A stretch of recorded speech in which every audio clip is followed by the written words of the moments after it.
ವಿಜಯನಗರ ಜಿಲ್ಲೆಯ ಕೂಡ್ಲಿಗಿ ತಾಲೂಕು ಹೊಸಳ್ಳಿ ಹೋಬಳಿ ಸುಲದಹಳ್ಳಿ ಕಂದಾಯ ಗ್ರಾಮದ ರೈತರು ಬೆಳೆದ ಫಸಲುಗಳು ನಾಶವಾಗುತ್ತಿದ್ದು ಕಾರಣ ಜೆಎಸ್ಡಬ್ಲ್ಯೂ ಕಂಪನಿ ಅವರು ವಿದ್ಯುತ್ ಪವರ್ ಸ್ಟೇಷನ್ಗೋಸ್ಕರ ಅಲ್ಲಿ ಪಕ್ಕದಲ್ಲಿ ಇರುವಂತಹ ಲ್ಯಾಂಡ್ನಲ್ಲಿ ಮಣ್ಣನ್ನು ಸುಮಾರು 10 ಅಡಿ ಆಳದವರೆಗೆ ಮಣ್ಣು ತೆಗೆದಿದ್ದರಿಂದ ಅದರ ಧೂಳು ರೈತರು ಬೆಳೆದಂತಹ ಫಸಲಿನ ಮೇಲೆ ಕೂತು ರೈತರ ಫಸಲುಗಳು ನಾಶವಾಗುತ್ತಿವೆ. ಇದರಿಂದ ಅಲ್ಲಿಯ ರೈತರು ಆಕ್ರೋಶಕ್ಕೆ ಒಳಗಾಗಿದ್ದಾರೆ. ಜೆಎಸ್ಡಬ್ಲ್ಯೂ ಕಂಪನಿಯಿಂದ ಅಥವಾ ಅಲ್ಲಿನ ವಿಲೇಜ್ ಅಕೌಂಟೆಂಟ್ ಆಗಲಿ ಅಥವಾ ತಾಲೂಕಾ ತಹಶೀಲ್ದಾರ್ ಆಗಲಿ ರೈತರನ್ನ ಕರೆದು ನಿಮಗೆ ತೊಂದರೆ ಇದೆಯಾ ಎಂದು ಯಾವುದೇ ಮಾಹಿತಿ ಕೇಳದೆ ಕಂಪನಿಯವರ ಜೊತೆ ಮಾತನಾಡಿರುವುದರಿಂದ ರೈತರು ಲಕ್ಷಾಂತರ ರೂಪಾಯಿ ಸಾಲ ಮಾಡಿ ಬೆಳೆದ ಫಸಲು ಧೂಳಿನಿಂದ ನಾಶವಾಗಿರುವುದರಿಂದ ಸುಲದಹಳ್ಳಿ ರೈತರು ಆಕ್ರೋಶಕ್ಕೆ ಒಳಗಾಗಿದ್ದಾರೆ. ಇವರಿಗೆ ಅಲ್ಲಿ ಬೆಳೆದಿರತಕ್ಕಂತಹ ಬೆಳೆಗೆ ಪರಿಹಾರವನ್ನು ಕೊಟ್ಟಿರುವುದಿಲ್ಲ ಎಂದು ರೈತರು ಕಂಪನಿಯ ವಿರುದ್ಧ ಬಸವರಾಜ್ ವಕೀಲರು ಸುಲದಹಳ್ಳಿ ಮತ್ತು ರೈತರು ಆಕ್ರೋಶ ವ್ಯಕ್ತಪಡಿಸಿದರು. ವರದಿ ಎಚ್ ಪಂಪಾಪತಿ.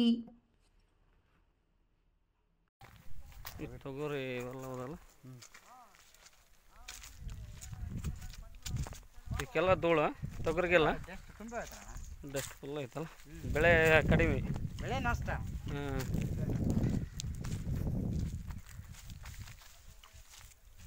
ನೋಡು ಟೆಸ್ಟ್ ಹೆಂಗ್ ಬಂದದ ನೋಡಿ. ಹೌದು.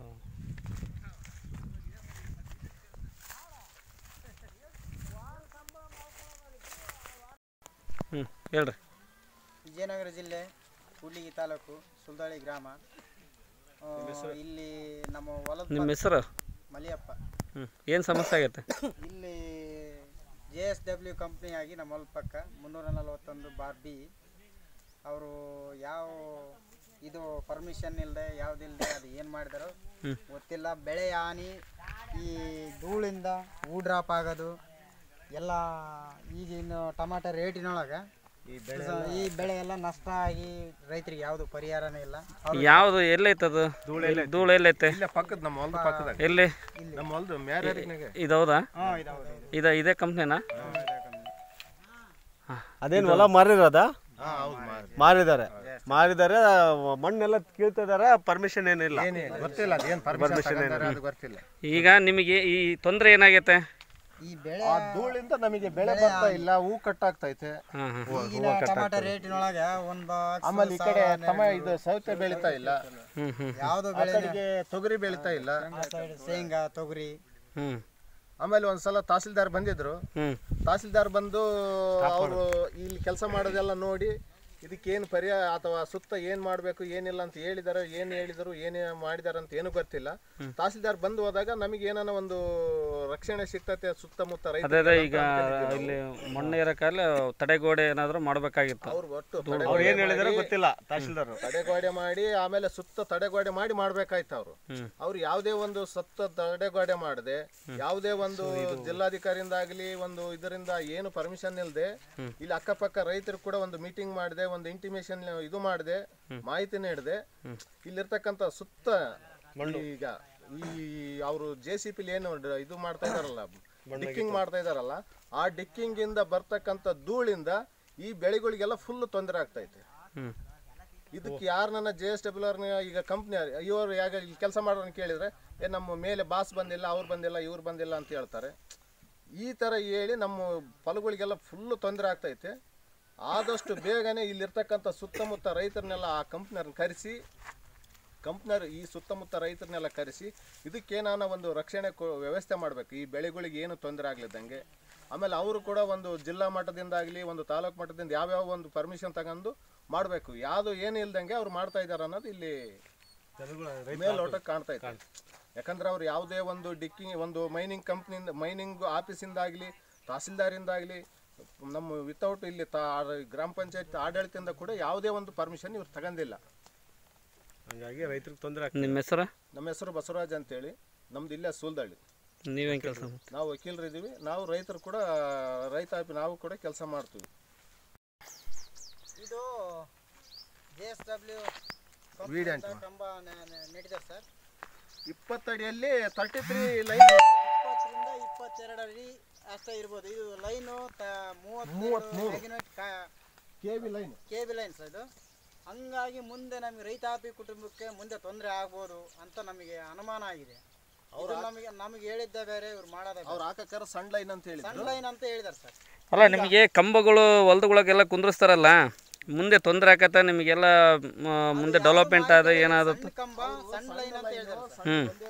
ಈಗ 3 ಲೈನ್ ಹೋಗತ್ತಂತ ಹೇಳಿ ಈಗ 6 ಲೈನ್ ಹಾಕಿದಾರೆ ಸರ್. ಈ ಅಧಿಕಾರಿಗಳಾಗಿರ್ಬೋದು, ಪಂಚಾಯತರಾಗಿರ್ಬೋದು, ಯಾರಾದರೂ ಬಂದು ನಿಮ್ಮ ಗ್ರಾಮ ಸಭೆ ಮಾಡಿ ನಿಮ್ಗೆ ಏನಾದ್ರು ಮಾಹಿತಿ ಕೊಟ್ಟಿದಾರ ಯಾರು ಹೇಳಿಲ್ಲ ಸರ್ ಇದ್ರ ಬಗ್ಗೆ? ಯಾರು ಮಾಹಿತಿ ಏನು ಗೊತ್ತೇ ಇಲ್ಲ ನಿಮಗೆ? ಇಲ್ಲ, ಮಾಹಿತಿನೇ ಇಲ್ಲ. ಕಂಬಕ್ಕೆ ಏನಾದರೂ ನಿಮಗೆ ಪರಿಹಾರ ಕೊಟ್ಟಿದ್ದಾರ? ಪರಿಹಾರ ಕೊಟ್ಟಿದ್ದಾರೆ ಅಂದ್ರೆ ಅದು ಬಹಳ ಕಡಿಮೆ ಅಂತ ಹೇಳಿದ್ದಾರೆ. ಬಹಳ ಕಡಿಮೆ ಸರ್ ಪರಿಹಾರ ಕೊಟ್ಟರು. ಆದ್ರೂ ಕಂಪ್ನಿ ಡಾಕ್ಯುಮೆಂಟ್ ಪ್ರಕಾರ ಅದು ಏನಾಯ್ತು ನಮ್ಗೆ ಯಾವ್ದು ಒದಗಿಸಿಲ್ಲ ಸರ್. ಕಂಪ್ನಿ ಎಷ್ಟು ಅಗ್ರಿಮೆಂಟ್ ಮಾಡ್ಕೊಂಡತ್ತೆ, ಎಷ್ಟು ವರ್ಷಕ್ಕೆ ಮಾಡ್ಕೊಂಡತ್ತೆ, ಎಷ್ಟು ಮೀಟರ್ ನಿಮಗೇನು ಗೊತ್ತಿಲ್ಲ, ಅಗ್ರಿಮೆಂಟ್ ಕೂಡ ಗೊತ್ತಿಲ್ಲ. ಅಂಜಾದು ಲೆಕ್ಕ ಮಾಡ್ಕೊಂಡು ಅಲ್ಲ, ನೀವೇನಾದ್ರು ಸೈನ್ ಮಾಡಿ ಬರ್ಕೊಟ್ಟಿದ್ರ? ಸುಮ್ಮನೆ ಖಾಲಿ ಸೈನ್ ಮಾಡ್ಸ್ಕೊಂಡಾರೆ. ಖಾಲಿ ಪತ್ರಕ್ಕೆ ಸೈನ್ ಮಾಡ್ಯಾರ. ನೀವೇನಾದ್ರು ಓದ್ಕೊಂಡಿದ್ರ? ಅದನ್ನು ಖಾಲಿ ಪತ್ರಕ್ಕೆ ಹೆಂಗೆ ಸೈನ್ ಮಾಡ್ತಾರೆ? ಏನು ನಾವು ಇಲ್ಲದ ಟೈಮಾಗ ನಾವು ಯಜಮಾನ್ರ ಹತ್ರ ಸೈನ್ ಮಾಡ್ಸಿ. ನೀವು ಮಾಡಿಲ್ಲ, ಯಜಮಾನ್ರು ಮಾಡಿದ್ದಾರೆ. ನಿಮ್ಮ ಅಪ್ಪಾಜಿನ? ನಿಮ್ಮ ಅಪ್ಪಾಜಿ ಅವರು ಓದಿದಾರ? ಇಲ್ಲ, ಕರ್ಕೊಂಡೋಗಿ ಮಾಡಿಸಿದ್ದಾರೆ. ಅಂದರೆ ಮೋಸ ಮಾಡಿದ್ದಾರೆ. ಮೋಸ ಇದೆ. ಈ 341 ಬಾರ್ ಬಿ ಒಳಗೆ 8 ಎಕರೆ 54 ಸೆಂಟ್ಸ್ ಇದೆ. ಇದಕ್ಕೆ ಒಟ್ಟು ಭೂಮಿ, ಇದಕ್ಕೆ ಶೇಂಗಾ, ಸೌತೆ, ಟೊಮೆಟೊ, ತೊಗರಿ ಇತ್ಯಾದಿ, ರಾಗಿ, ಈ ಬೆಳೆ ಎಲ್ಲ ಹಾಕಿದ್ವಿ. ಮಿನಿಮಮ್ ಅಂದರೆ 2 ರಿಂದ 3 ಲಕ್ಷ ರೂಪಾಯಿ ಖರ್ಚಿಟ್ಟು ನಾವು ಮಾಡಿದ್ವಿ, ಸಾಲ ಮಾಡಿ. ಟೊಮೆಟೊ, ತೊಗರಿ, ಕಡ್ಲೆ ಇದು ಈ ತರ ಎಲ್ಲ ಡ್ರಾಪ್ ಬರ್ತಾ ಇಲ್ಲ. ಎಲ್ಲ ಧೂಳಿಂದ ಇದೆಲ್ಲ ನೋಡಿ ನಷ್ಟ ಆಗುತ್ತೆ. ಸಾಲ ಮಾಡಿ ರೈತಾಪಿ ಕುಟುಂಬ ಜೀವನ ಮಾಡೋದು ತುಂಬಾ ಕಷ್ಟಕರ ವಿಚಾರ.